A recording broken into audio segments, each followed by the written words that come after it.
Maestro Oscar Vicente, muchas gracias por recibirnos aquí en su casa.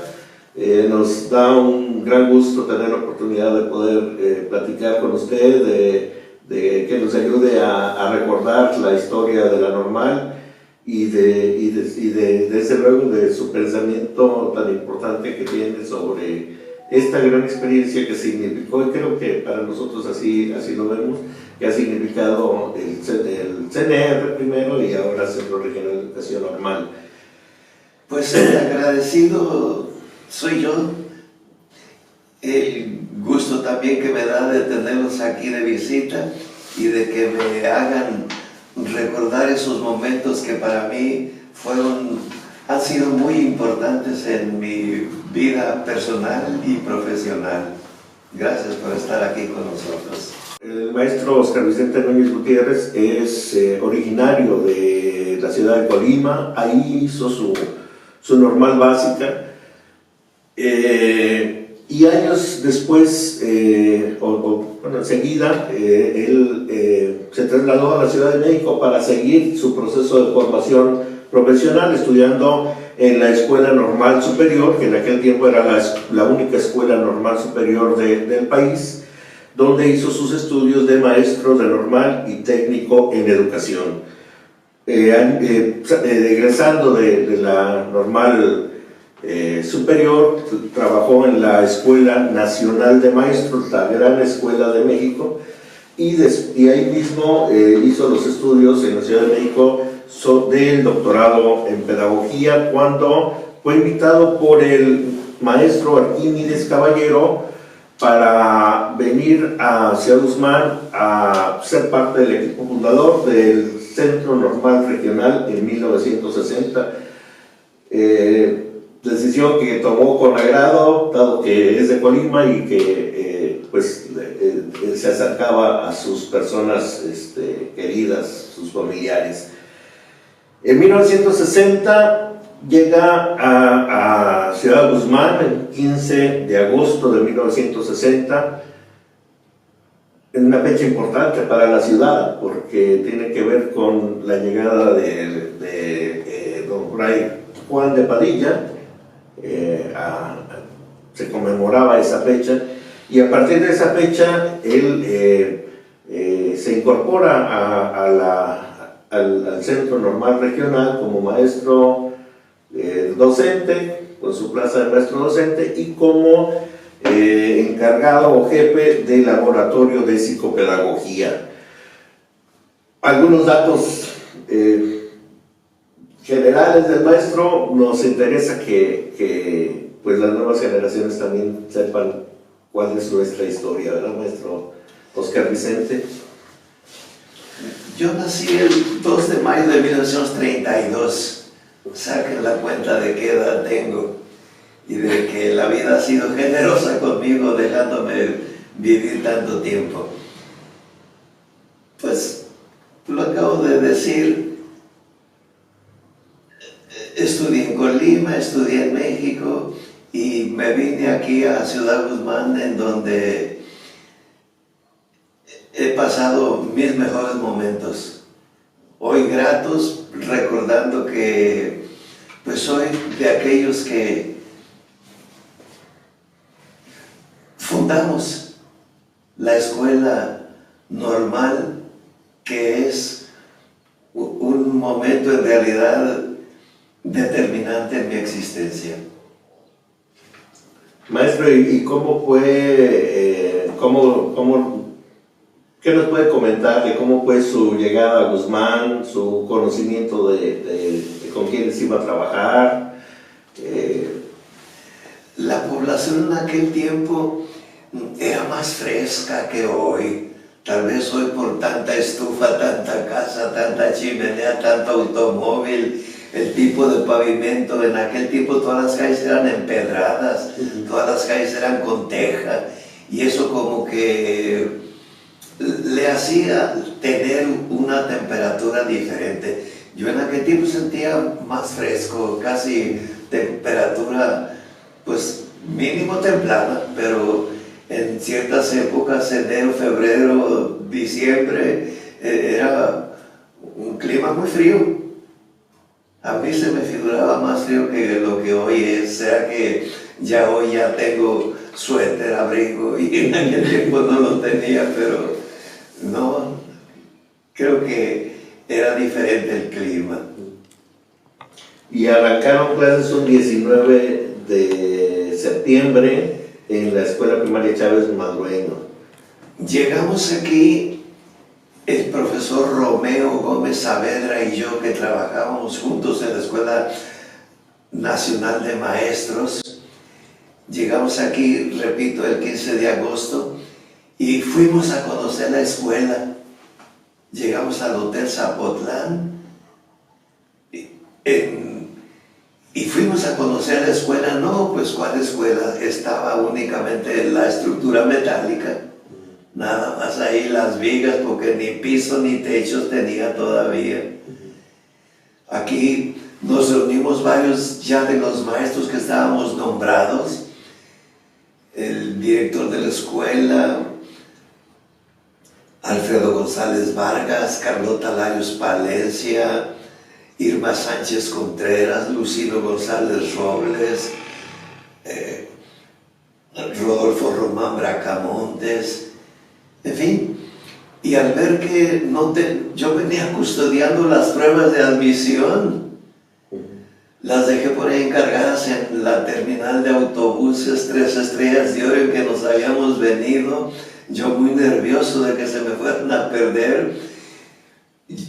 Y nos dimos cuenta de que pues no teníamos ningún alumno inscrito, a pesar de que la escuela se dio a conocer, pero nadie venía a inscribirse, ni teníamos inscrito.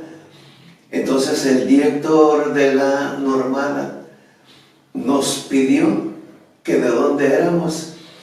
Pues yo les dije que de Colima, otros que de Jalisco, otros que de Zacatecas, de Aguascalientes, y nos mandó a esos distintos lugares. Usted váyase a su tierra, Aguascalientes, usted váyase a Colima, usted distribúyase aquí por distintos lugares de Jalisco a traer alumnos. Y me fui yo a Colima, puse anuncios en los periódicos, puse anuncios donde cada hora por radio se decía que ahí estaba yo para recibir alumnos, y anduve visitando Tecomán, Manzanillo, Cuauhtémoc, Villa de Álvarez, dando a conocer la escuela y de que aquí había beca para los que querían estudiar, y de esa manera me traje cerca de 100 muchachos de Colima. Algunos de ellos inclusive se quedaron ya aquí como profesionistas. Menciono, por ejemplo, uno, Carlos Arrieta González, que hizo muy buen trabajo. Llegó a ser 2 veces secretario del Ayuntamiento de Ciudad Guzmán, maestro distinguido, no el único, muchos maestros de aquel entonces. Y pues conseguimos, a pesar de la resistencia que hubo de algunas pocas gentes en contra de la institución, porque se pensaba que veníamos a cambiarles su forma de vida con tanto muchacho. El primer año iban a llegar 500, al otro año otros 500 y al tercer año otros 500, 1500 muchachos que, como no era internado, pues no iban a alojarse en casas, y hubo personas pocas que no querían que vinieran aquí a cambiarles su forma de vida a las familias, y pidieron inclusive desde el púlpito que a los padres de familia que no los recibieran. Pero la necesidad económica, una familia recibía 10 muchachos y cada muchacho pagaba su beca por el hospedaje y alimentación que le daban las familias, y las familias, con lo que los muchachos pagaban de hospedaje y alimentación, también comía el papá, la mamá y los hijos, y y creo que se vio favorecida la economía de la población porque, repito, nuestros sueldos, las becas de los muchachos aquí se invirtieron. Eso, desde ese punto de vista, pues así, socioeconómico.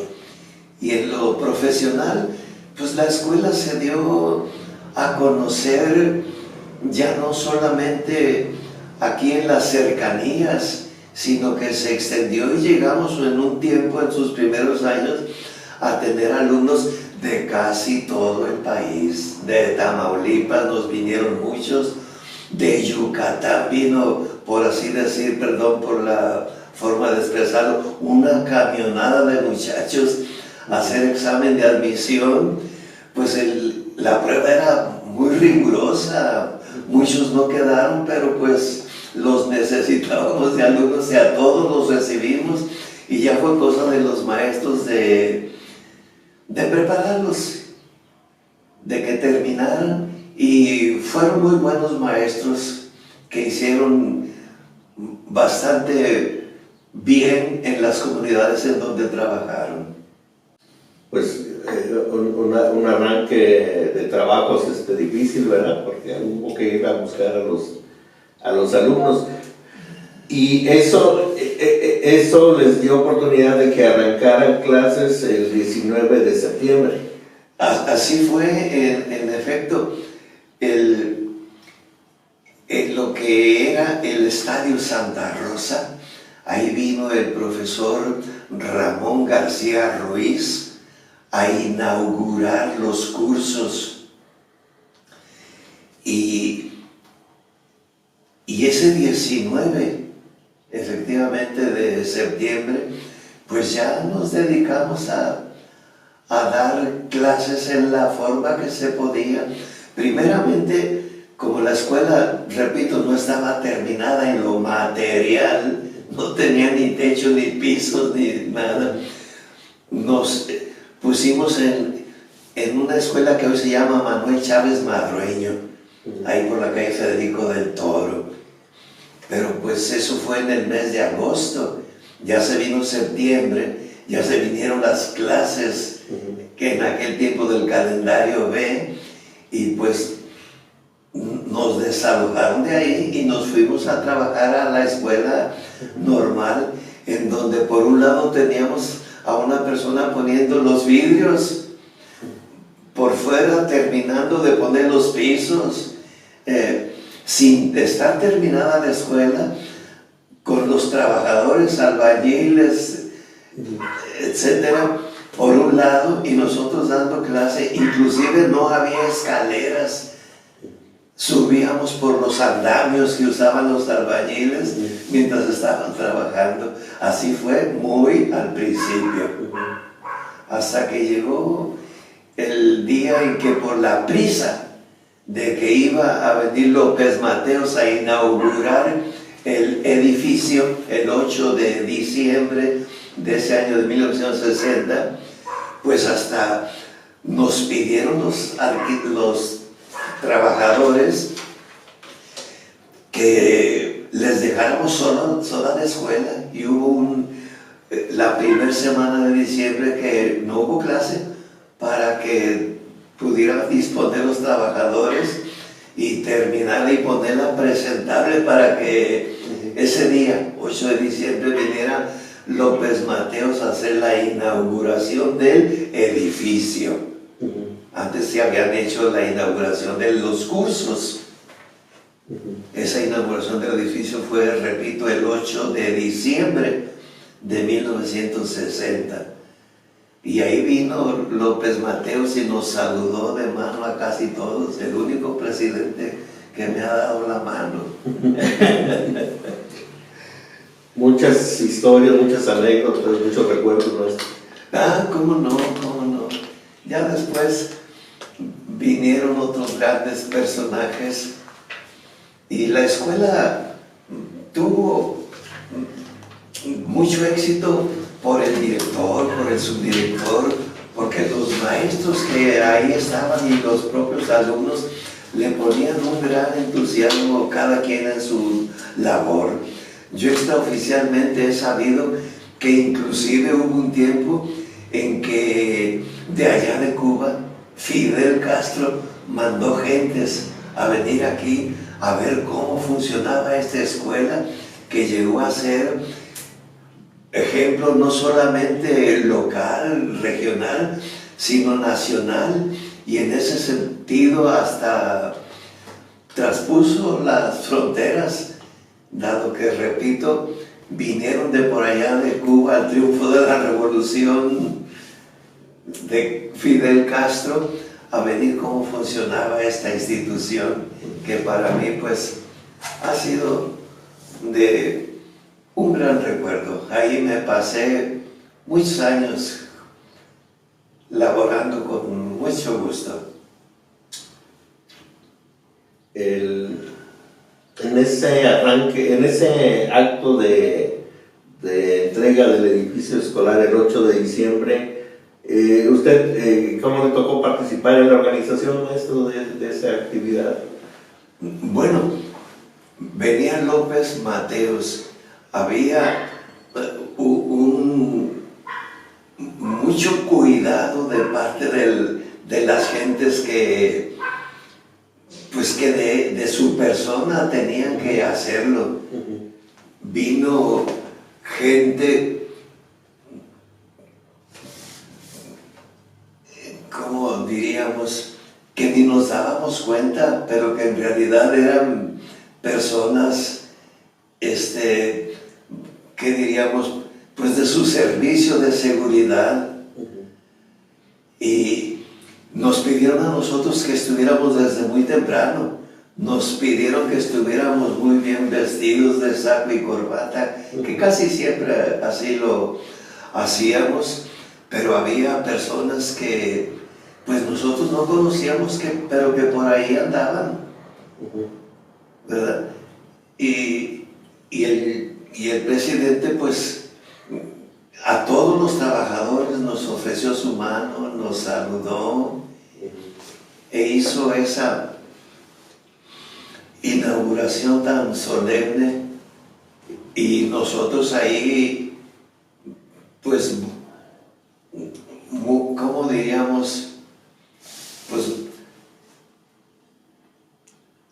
Pues que nos tenían en cierta forma muy reservados para que no fuéramos a ser motivo de ninguna otra cosa en contra de la seguridad del señor López Mateos.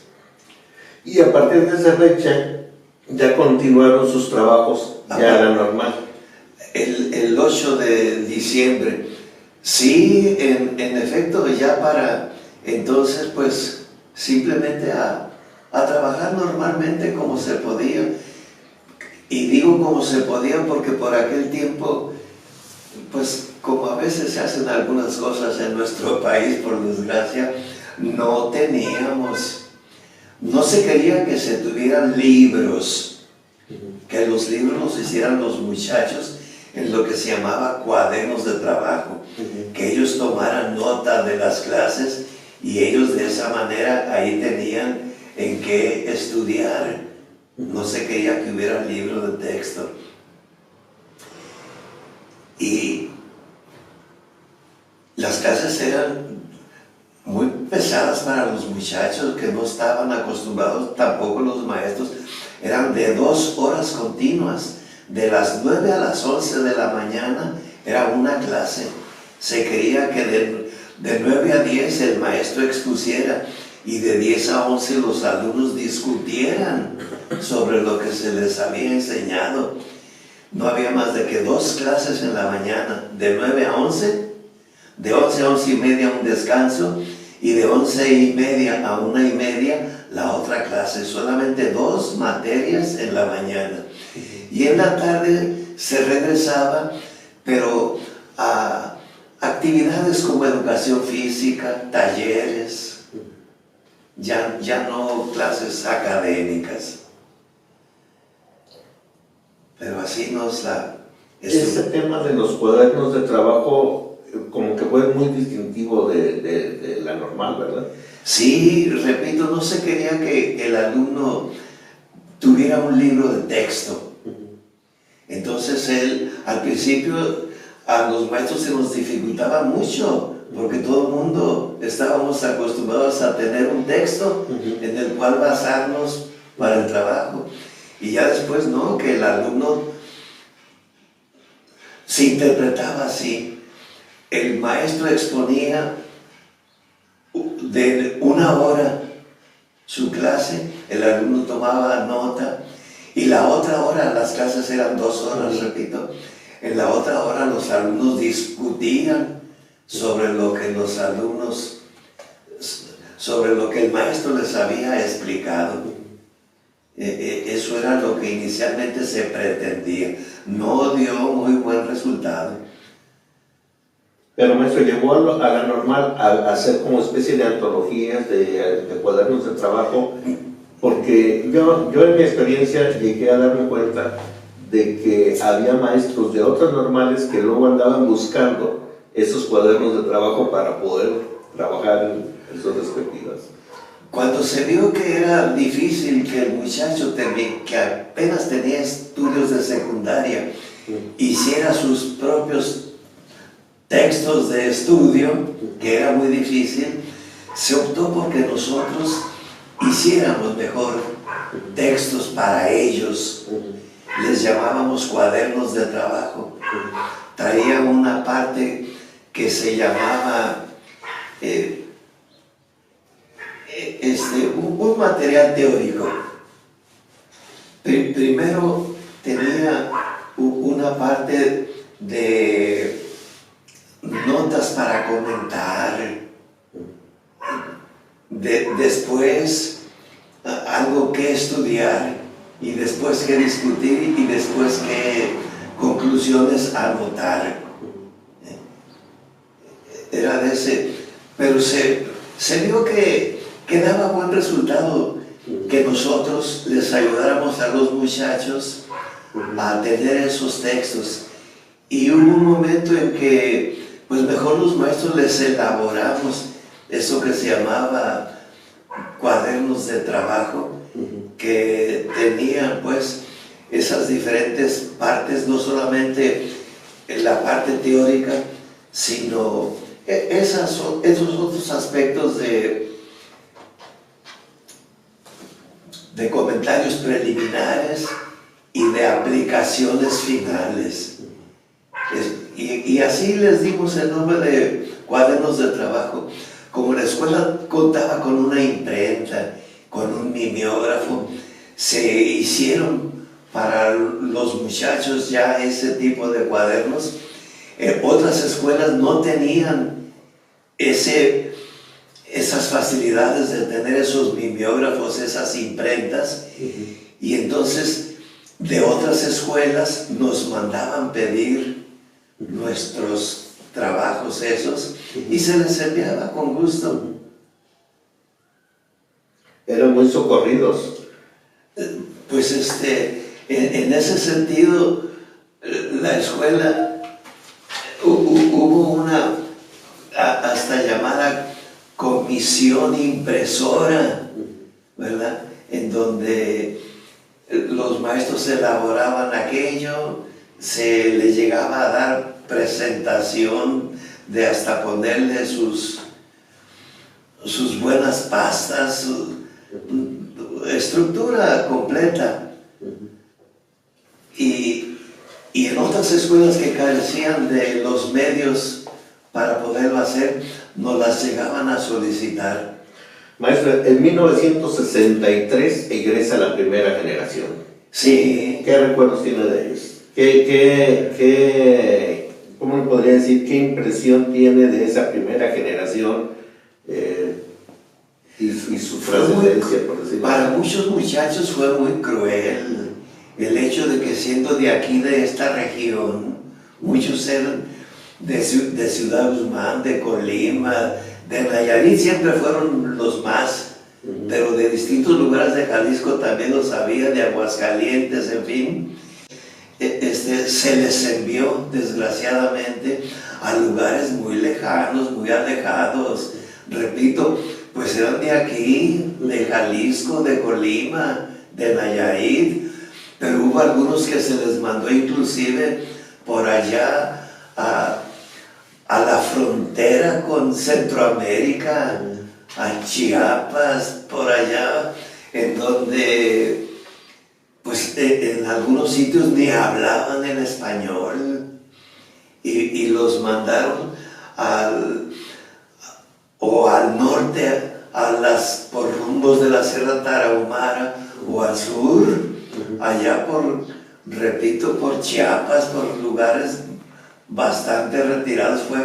Fue para muchos muy, muy difícil, muy cruel, pero con el tiempo pues lograban ellos hacer uso de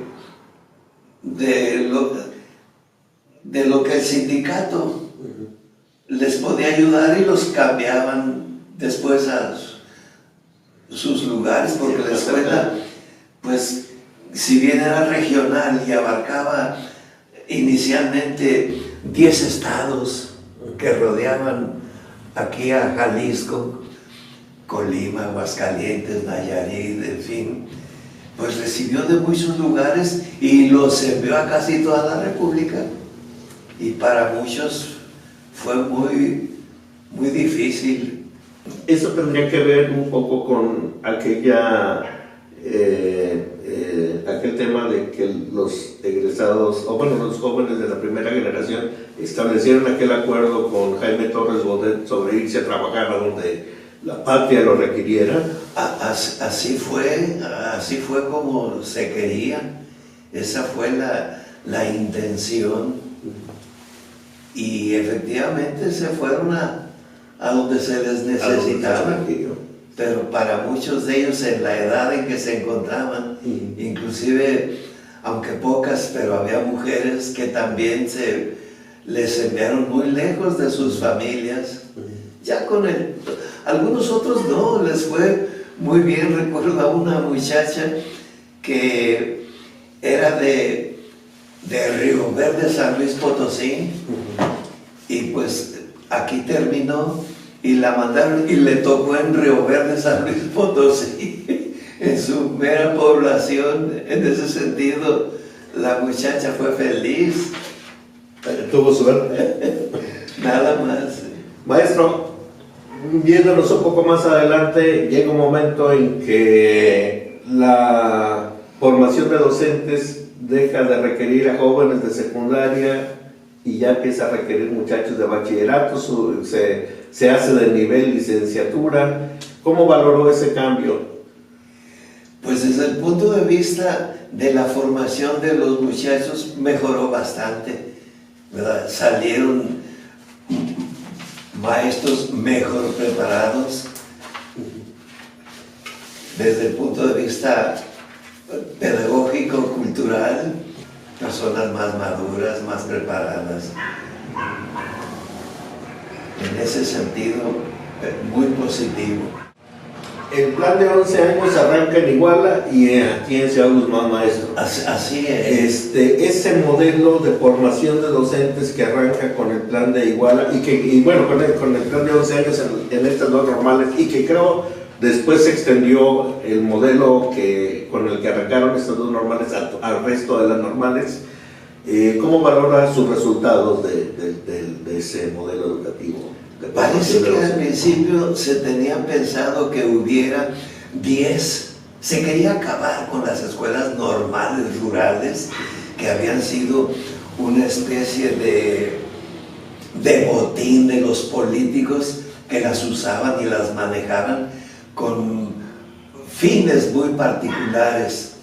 De repente se apoderaban de las normales rurales y las ponían en huelga en contra de personajes de la alta política. Las usaban a esas normales rurales. Querían acabar también con los internados, los cuales pues hacen que la persona tenga una vida que no es la normal. Quizá solo vivir mujeres y vivir mujeres, o en otro lugar solo hombres, en en internados, en donde pues no podían salir de ahí. Ahí dormían, ahí comían, ahí estudiaban, como si estuvieran encerrados. Y aquí la vida fue pues más al natural, viviendo, repito, ya no en ese tipo de internado, sino integrándose con las familias. Fue un paso adelante el que hubiera este tipo de escuelas, de las cuales, digo, se pretendía que hubiera 10 en la República. Y estas dos, la de Iguala y la de Ciudad Guzmán, eran en cierta forma experimentales para ver qué resultados daban y después hacer otras más en la República. Y dieron resultado. Pues aquí en Ciudad Guzmán, que es lo que yo conocí, pues para mí fue magnífico. Fue muy provechoso en todos sentidos. Maestro, ¿cómo le diría? Las bases filosóficas, pedagógicas, educativas con que se forma al docente de la escuela pública mexicana y a los niños de estas escuelas,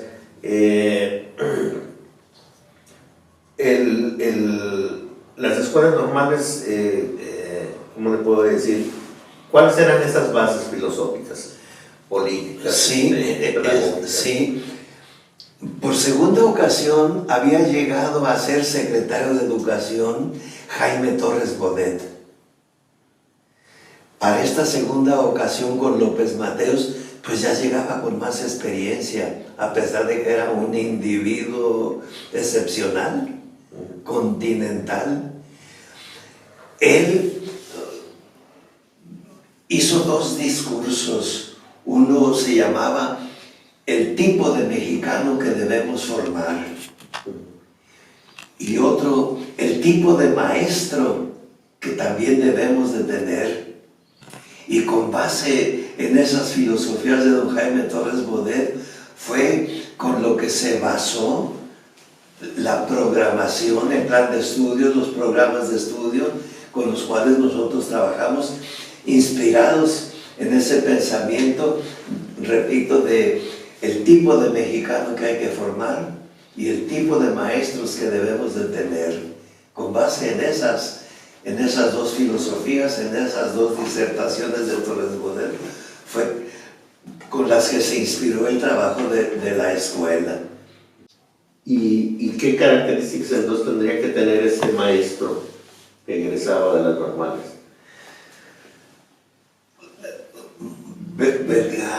Hay todo un discurso de él en donde está escrito en algún libro así llamado el tipo de mexicano que debemos tener, un hombre cabal, un patriota ejemplar, un ciudadano modelo, cosas así por el estilo. Existe ese discurso de él escrito.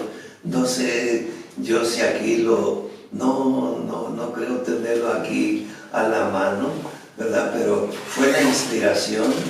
Pero me imagino que muy ad hoc con aquellos decálogos que venían en los libros de texto gratuito en los 60s. Sí, desde luego que sí, sí. Maestro, usted decide un día ya jubilarse. Sí. Dice, ya me voy a jubilar, ya cumplí.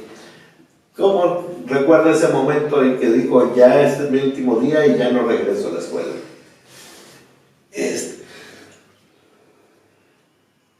Yo aquí me vine a trabajar y 3 años después se vino a trabajar también conmigo mi esposa. Ella, al cumplir tiempo de jubilación, quiso regresar a Colima, de donde somos, en donde habíamos hecho también nuestros estudios, en donde se habían ido a trabajar nuestros hijos. Y entonces quiso ella regresar a Colima y yo tuve que regresar con ella.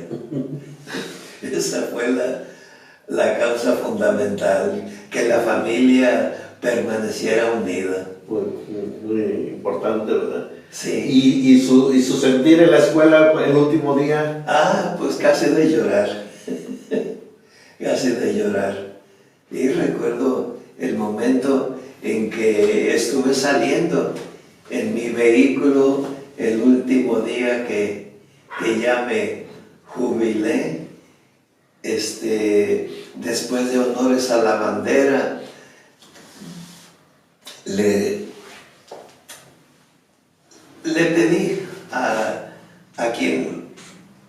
la persona que estaba de maestro de ceremonias en los honores a la bandera, que dijera que hoy era ya mi último día, puesto que yo ya había solicitado mi jubilación y pues me salí casi llorando para regresarme a Colima, a donde mi esposa quería también vivir, de donde éramos, en donde nuestros hijos, que estudiaron los tres aquí mismo en la normal, se habían ido también a trabajar a Colima. Entonces mis hijos, mi esposa en Colima, y yo también me quise ir a Colima, pero conservamos en propiedad esa casa y de vez en cuando venimos y pasamos aquí muy gratos días. Qué bueno es. Disfrutando este clima tan hermoso, ni calor ni frío, muy agradable lo templado de su temperatura. Maestro, yo fui su alumno, muchos, pues cuántos alumnos no habrá tenido, pero todos creo que tenemos un muy grato recuerdo de usted. Su forma de dar clase, la forma de mantenernos atentos, de motivarnos, incluso la innovación. Yo recuerdo que alguna vez sacaba alguna cosa, la lupa, alguna cosa de ese tipo, y nos mantenía atentos, maestro, aprendiendo de usted. ¿Qué le recomienda a los maestros? ¿Qué le recomendaría ahora a los maestros para que sean mejores maestros? Pues simplemente que se dejen llevar por el deseo de no solamente ser gentes de bien, sino gentes que hagan el bien. Vivimos, maestro, un mundo de grandes transformaciones. Estos años que usted ha vivido desde el 32, que usted nos comenta, pues han sido un periodo de tremendas transformaciones en la vida de la sociedad. 88 años. Ya 88 años. ¿Usted considera vigentes los principios filosóficos de la educación pública, maestro? Todo depende de la forma en que se miren y se interpreten las cosas. En forma sencilla, no hay más de que hacer el bien.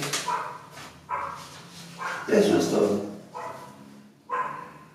Saber lo que es bueno y siempre hacer lo bueno.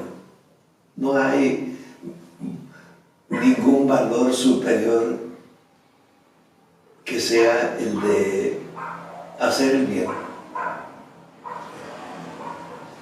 ¿Qué esperamos en el futuro de la educación en México, maestro?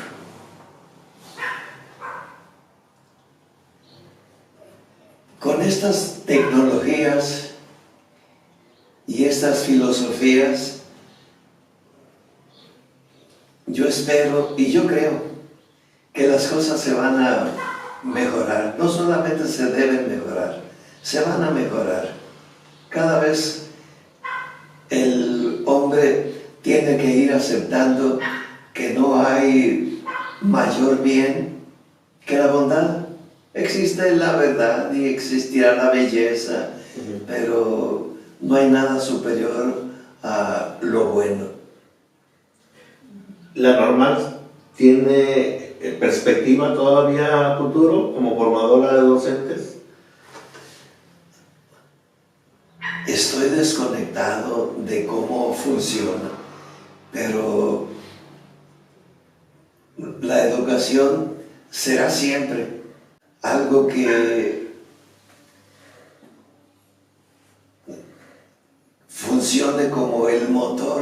desarrollo. Nada puede haber mejor que educarse,